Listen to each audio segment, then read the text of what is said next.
ज्या व्यक्तीला आपल्या आयुष्यामध्ये संतुलन किंवा बॅलन्स राखणं हे प्रत्येक गोष्टीमध्ये जमलं, तर त्याला निश्चितपणे निरोगी आणि आनंदी आयुष्याचं सूत्र कळलं असं आपण म्हणू शकतो. शरीरात कोणतीही गोष्ट मर्यादित असणं खूप गरजेचं आहे निरोगी आयुष्य जगण्यासाठी.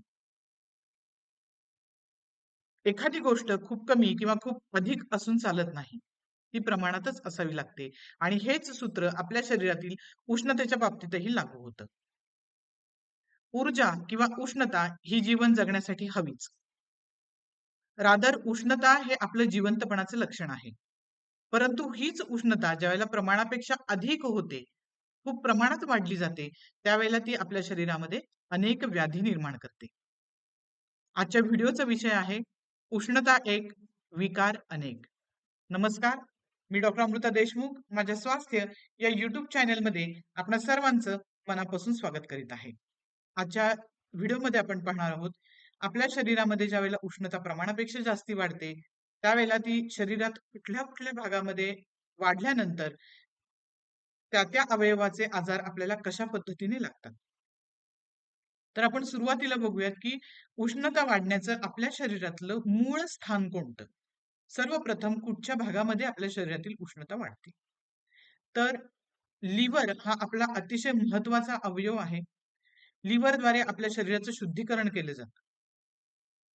परंतु ज्यावेळेला लिव्हरमधली उष्णता अतिरिक्त प्रमाणात वाढते, त्यावेळेला लिव्हरवर ताण येतो आणि मग लिव्हरमधले जे अशुद्ध घटक आहेत, ते लिव्हर रक्तामध्ये सोडायला सुरुवात करतं.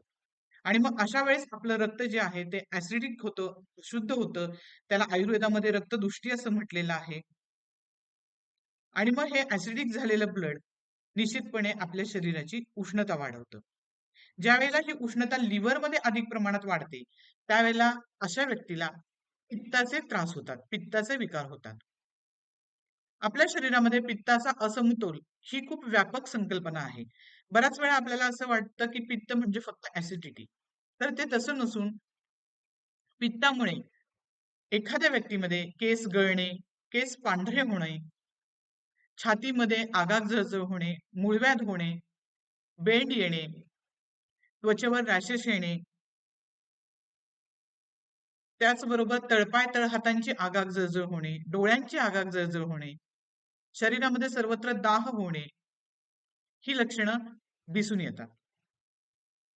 मग आता ज्यावेळेला शरीरातील उष्णता वाढते, त्यावेळेला निश्चितच शरीराची स्निग्धता कमी होते, शरीरामध्ये वातदोष वाढतो आणि मग आपल्याला सगळे आजार लागायला सुरुवात होते. तर ज्यावेळेला लिव्हर मधली बेसिकली उष्णता वाढते, त्यावेळेला त्या व्यक्तीला हायपर ॲसिडिटीचा त्रास होतो. मग लिव्हर ज्यावेळेला ही उष्णता साठवण्याची लिव्हरची ज्यावेळेला कॅपॅसिटी संपते, त्यावेळेला लिव्हर मधून ती उष्णता शरीरात सर्वत्र रेडिएट केली जाते. त्या ठिकाणाहून ती इतर ठिकाणी पसरली जाते. मग एखाद्या व्यक्तीच्या एखाद्या अवयवामध्ये जर कमतरता असेल, कमजोरी असेल, तर त्या ठिकाणी ती उष्णता साठते आणि मग त्या अवयवाचा त्या व्यक्तीला विकार व्हायला सुरुवात होते. जसं की लिव्हर मधली वाढलेली उष्णता जर वरच्या बाजूने सरकली आणि ती त्या व्यक्तीच्या फुफ्फुसामध्ये सेटल झाली, स्थिर झाली, फुफ्फुसामधली उष्णता वाढली, तर त्यावेळेला लंग्सचे किंवा फुफ्फुसाचे जे अल्व्हिओलाय असतात, लंग हे पासून बनलेलं असतं. तर उष्णतेमुळे ते लंग्स मधले जे अल्व्हिओलाय आहेत, ते कॉम्प्रेस होतात, कोॲग्युलेट होतात आणि मग त्यामुळे श्वसनाचा रेट जो आहे तो वाढतो. त्या पेशंटला श्वास घ्यायला त्रास होतो. त्यालाच आपण दमा असं म्हणतो. म्हणजे फुफ्फुसात उष्णता वाढल्यामुळे व्यक्तीला दमा होण्याची शक्यता असते. त्यानंतर तीच उष्णता ज्यावेळेला खालच्या बाजूने किडनीजमध्ये लिव्हरकडून सरकली जाते, त्यावेळेला अशा व्यक्तीला हाय ब्लड प्रेशरचा त्रास होतो. ही वाढलेली उष्णता ज्यावेळेला स्वादुपिंडात येते, उजव्या बाजूला, ज्याला आपण पॅन्क्रियाज म्हणतो, त्यावेळेला या वाढलेल्या उष्णतेमुळे पॅन्क्रियाजमध्ये, स्वादुपिंडामध्ये असणाऱ्या आयसोलेट्स ऑफ लँगरहॅन्स नावाच्या ज्या सेल्स असतात, त्या हीट सेन्सिटिव्ह असल्यामुळे किंवा त्या उष्णतेमध्ये काम करू शकत नसल्यामुळे, या सेल्सद्वारे स्त्रवलं जाणारं इन्सुलिन नावाचं हार्मोन जे आहे, ते कमी प्रमाणात होतं आणि मग अशा व्यक्तीला डायबिटीज होतो. मधुमेह होतो. म्हणजेच पॅन्क्रियाजमध्ये वाढलेल्या हीटमुळे मधुमेह होतो. तीच उष्णता ज्यावेळेला गर्भाशयामध्ये सरकते, त्यावेळेला स्त्रीला वंध्यत्वासारख्या तक्रारीला सामोरं जावं लागतं.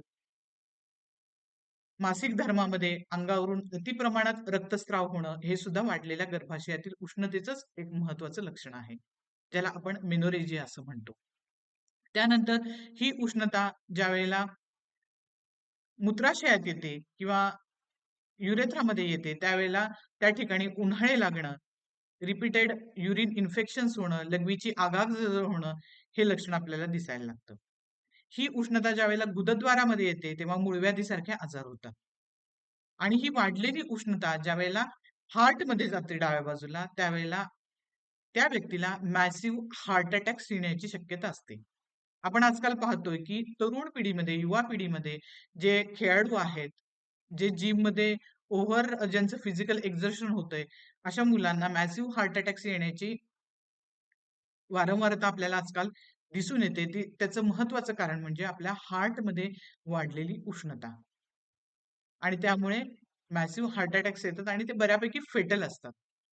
त्यानंतर ती उष्णता ज्यावेळेला डाव्या बाजूकडे स्प्लीन किंवा प्लीहा नावाच्या ग्रंथीमध्ये येते, त्यावेळेला त्या ठिकाणी त्या स्प्लीनवरती एक विशिष्ट प्रकारचा ताण येतो.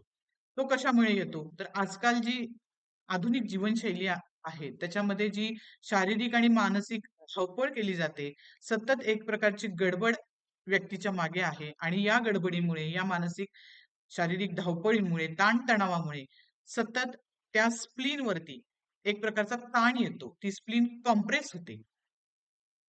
कारण स्प्लीनला आपण म्हणतो spleen is called as speedometer of our body. आणि ज्यावेळेला त्या ताणामुळे ती स्प्लीन कॉम्प्रेस होते, त्यावेळेला त्या स्प्लीन मधील आरबीसी फॉर्मेशन, लाल रक्तपेशी तयार करण्याचं काम हे कमी होतं. आणि हे ज्यावेळेला कमी होतं, त्यावेळेला त्या व्यक्तीचं हिमोग्लोबिनचं प्रमाण खूप कमी होतं आणि म्हणूनच आजकाल ब्लड कॅन्सरचं प्रमाण हे वाढत चाललेलं आहे. त्यामुळे प्लीहेमधली वाढलेली उष्णता, स्प्लीनमधली वाढलेली उष्णता हे ब्लड कॅन्सरचं अतिशय महत्वाचं कारण आहे. तीच लिव्हरकडून वाढलेली उष्णता ज्यावेळेला आपल्या मानेमध्ये जाते, त्यावेळेला सर्व्हायकल स्पॉन्डिलायटिसचा त्रास होतो. ती उष्णता ज्यावेळेला आपल्या कान, नाक आणि घशामध्ये येते, त्यावेळेला वारंवार सर्दी होणं, सायनुसायटिस सारखे त्रास होणं किंवा नाकाचा घणा फुटणं, ज्याला आपण एपिस्टॅक्सिस असं म्हणतो, ही लक्षणं दिसून येतात. तीच उष्णता ज्यावेळेला आपल्या डोक्यामध्ये जाते, त्यावेळेला मायग्रेन सारखे म्हणजे अर्धशिशी सारखे त्रास आपल्याला होतात. आणि तीच उष्णता ज्यावेळेला आपल्या डोक्यामध्ये जाते, त्यावेळेला ब्रेन ट्यूमर सारखे त्रास होतात.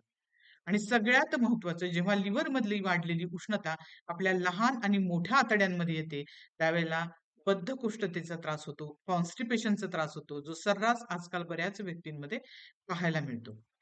तर तुमच्या लक्षात आलं असेल आजच्या या व्हिडिओमधून की लिव्हर मधली वाढलेली एक उष्णता ज्यावेळेला शरीरामध्ये वेगवेगळ्या भागात सेटल होते, स्थित होते, त्यावेळेला त्या अवयवाचे आजार कशा-कशा पद्धतीने आणि किती प्रमाणात लागू शकतात.